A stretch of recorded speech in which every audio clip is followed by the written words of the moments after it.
Take a moment to speak with all of you today, to answer any questions from the press, as well as to discuss the killing of George Floyd. Mayors can shape events in their city, but more often than not, it's events in our city that shape us. There are precedents and protocols sitting in the reserves of institutions just like this one that will give you about 1,000 reasons not to do something, not to speak out, not to act so quickly. And I've wrestled with, more than anything else over the last 36 hours, one fundamental question. Why is the man who killed George Floyd not in jail? If you had done it, or I had done it, we would be behind bars right now. And I cannot come up with a good answer to that question. And so I'm calling on Hennepin County Attorney Mike Freeman to act on the evidence before him. I'm calling on him to charge the arresting officer in this case. We cannot turn a blind eye. It is on us as leaders to see this for what it is and call it what it is. George Floyd deserves justice. His family deserves justice. The black community deserves justice. And our city deserves justice. I'll stand for any questions. What about the other officers? The one? I'm sorry, say it one more time. You said the officers killed him. What about the other three? The evidence that I have before me right now, which I hesitate to speak on in depth, given the fact that I ultimately want a charging decision to move forward, is somewhat limited to the video evidence that is there. And I do not want to get into the fundamentals of different classifications of murder. I do not want to get into the fundamentals of any one specific charge for any one individual. What I can say with certainty, based on what I saw, is that the individual, the officer who had his knee on the neck of George Floyd should be charged. And I'm calling on Hennepin County Attorney to do that. Do you want to wait this? Hey, Mayor, can we just pause for 1 second? Is the audio okay on the live stream? Okay, all right. Do you want to wait? I mean, do you need to see the cause of death? We don't have a public cause of death at this point. He died an hour after the incident. You need, obviously, by saying what you are, you don't need to wait. But could you explain why that's not important in making a criminal charging decision? I'm not going to weigh in on the evidence. I know there's clearly more evidence to come, but I will say that based on what I saw in the video, this is the decision that I am making, obviously as not a prosecutor myself. Have you talked to Mike Freeman? Is he open to this idea? I have relayed my call to action to the Hennepin County Attorney, Mike Freeman, yes. What do you want to see this officer charged with specifically? You know, I want to see a charge take place. I want to see justice for George Floyd, and me commenting on either the evidence, obviously much of which is not out yet, and or a specific charge would inhibit that measure. So again, I want to see the charge of the arresting officer take place, but if we want to see that charge, it would not be wise for me to provide the specifics of a form of murder. And Mayor, would you just repeat the question? Yes, I will. My apologies. Mayor, multiple council members have raised questions about the way police reacted to the protest last night. Where were you during those protests, and what role did you play in determining how police responded to them? Thank you for the question. The question from Liz was, what role did I play in responding to the protests that were occurring last night? And I'd like to speak a little more broadly about this as well. So right now, more than ever, I get the need to protest. I fully understand and appreciate it. People need a way to vent especially in a time of so much sorrow and anger. And I'm not a parent yet, but I will be soon. And I can't begin to grasp the mix of emotions, of anger, of sadness that so many parents of black children have through our city, and what they must feel in putting their child to bed.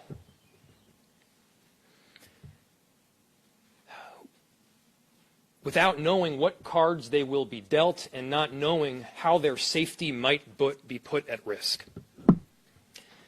And nobody out there will fight harder for the First Amendment protections and freedom of speech than I will. Nobody will fight harder for those rights to protest than I will.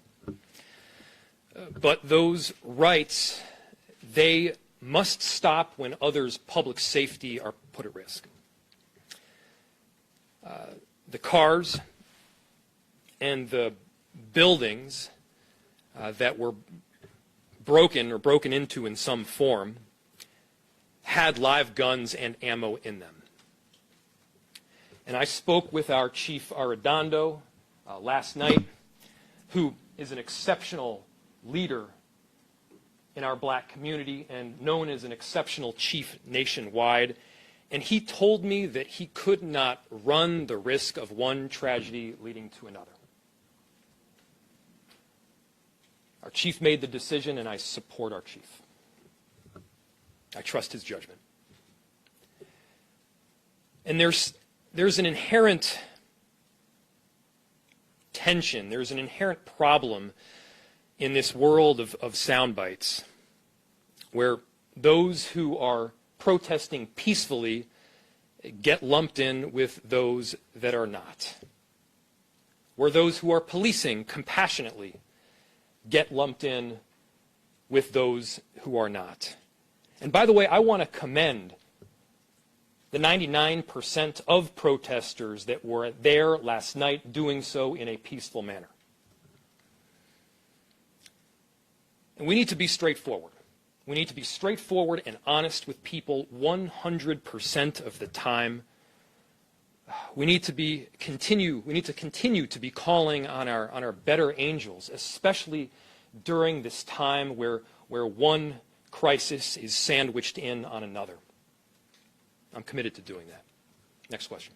No mayor has ever publicly called on a prosecutor to bring criminal charges against a police officer, at least here in Minneapolis. What went through your mind? What went into this decision to come up here and do what you're doing today? The question was that you stated that no mayor has ever publicly called for the prosecution of one of his or her own officers before, at least in, I think you said in our state. In Minneapolis, at least, as far as we know, yeah. And the question is, what went into that decision? Right. Now, I mentioned earlier that there are protocols, there is guidance, there's precedent that is almost instilled in the walls of these institutions like city government as if it were mortar. And so many of those protocols say that you shouldn't act quick. You shouldn't make a decisive decision. You shouldn't speak out. And they'll give you 1,000 reasons why that guidance is given. But there was one question in my mind that I could not answer. If I'm tasked with being honest with people, which I do promise to be, how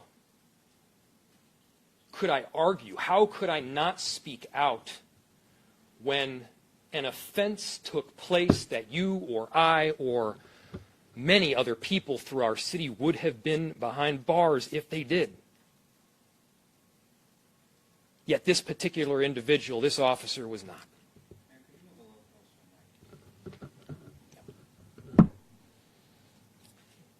I could not answer that question, and because of that, I felt I had to speak out. And by the way, black men have been put in prison before for far, far less. One of the early police from the scene described some fighting, that he resisted arrest. Have you seen any evidence that has been borne out? Obviously, we've seen the videos from surveillance cameras, Darnella Frazier's, but we haven't seen anything that would suggest any resistance. Have you seen any at all in any of the evidence you've seen? The question is whether I have seen evidence that George Floyd resisted arrest in some form. I have not seen any evidence to show that, no. I have not seen any evidence beyond what you've seen. And the other question is a $20 counterfeit bill, I've been told by sources, wouldn't even get you booked into jail right now because of COVID-19. Can you explain the heavy presence at that specific grocery store at that specific time, why police felt so compelled to keep that quote-unquote suspect there? The question was, and I'll try to repeat what you said, it seems that a counterfeit bill would not require such heavy police presence, and why was there such heavy police presence there at the time? And no, I do not know. I cannot speak to that.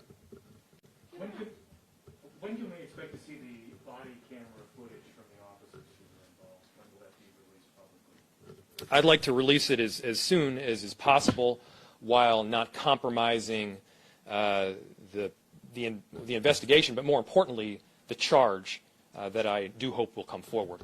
Who makes that decision? Is that up to Chief Rondo or BCA? The investigation itself is in the hands of the BCA right now, and actually there are other investigative bodies as well, the FBI being one of them. We're looking at the legal logistics of how exactly that would work, but again, we want to be as transparent as possible. There's every reason to provide the public with the truth. There's also every reason to make sure that this investigation takes place in a way where we can get to a charging decision as soon as possible. You mentioned you were calling on local authorities to charge the officer. Are you taking a position on how federal investigators should handle their portion of this? The question was, so I'm calling on local authorities to make a decision and to come forward with a charge of the arresting officer. The question is whether I'm asking federal authorities to do the same. My understanding is that the charging decision lies with the Hennepin County Attorney. To the extent that I'm wrong, and there is a charging decision that also lies with other bodies of government, yeah, I'm calling on that too. Surely you must have a reference back to the body cam footage. I mean, are we talking 1 week? Are we talking 48 hours, 2 weeks? I mean, you don't want to compromise the investigation, but surely you're under pressure and you must have a preference on that. It is a fair question. The question was, what are we talking about in time? Are we talking about 3 days, 2 weeks? Michelle, to the extent I could give you an answer on that, I would. I do not know. I would like to see that footage released as soon as possible. If we could do so in a way where we could ensure that investigation was not compromised, the charging decision was moved forward with in the very near future, I'd do it right away. And are you confident that Mike Freeman, given how closely Hennepin County prosecutors work with the police and the recent history in prosecuting the MPD, are you confident that that decision will withstand scrutiny? So the question was, withstand scrutiny of who? Can you be unbiased in making a decision about whether Minneapolis police officers should be prosecuted criminally? So the question was whether we can be confident that the Hennepin County Attorney can not have a bias in making a decision about this particular case.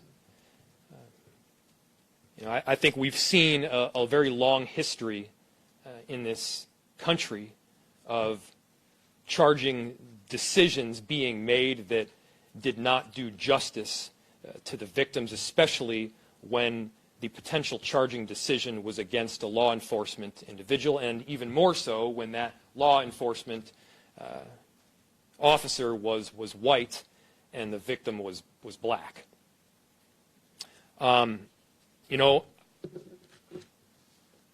I've stated what I want to see. I am very hopeful that the evidence will be reviewed and that a charging decision will not just be made, but there is a decision specifically, there is a decision to charge. I'm not going to comment further than that. Mayor, do you know if any of the 4 officers gave statements before they were fired, internal statements at the very least, before they were fired yesterday?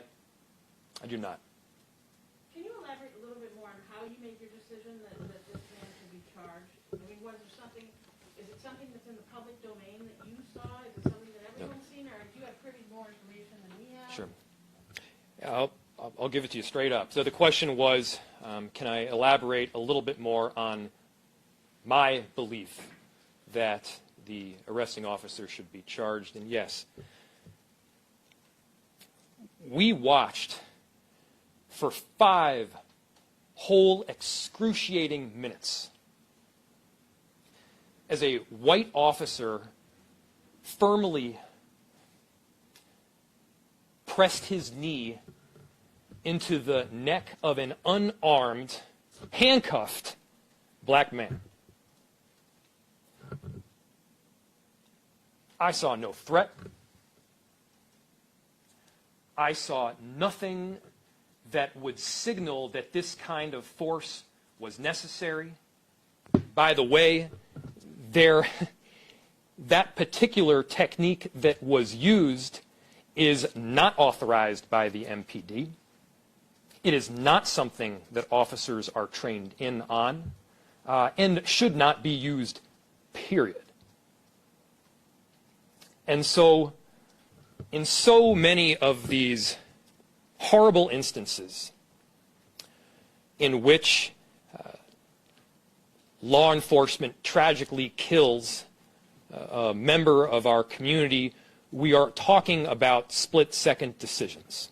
In so many of these instances, we are talking about 4 or 5 or 6 seconds, sometimes less, where a decision was made that tragically killed somebody and impacted a whole community. We are not talking about a split-second decision that was made incorrectly.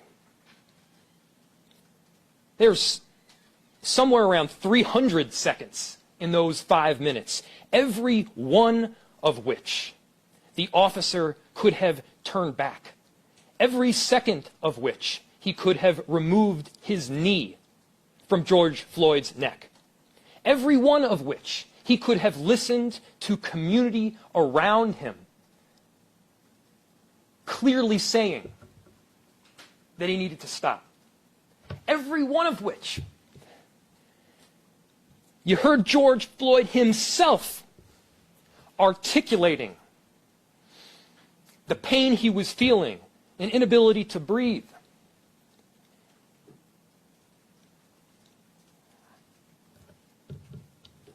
I can't see coming to a different answer there. And I think it's incumbent on all of us to say that. Thank you. Real quickly, have you seen the body camera footage yourself? No, I have not yet.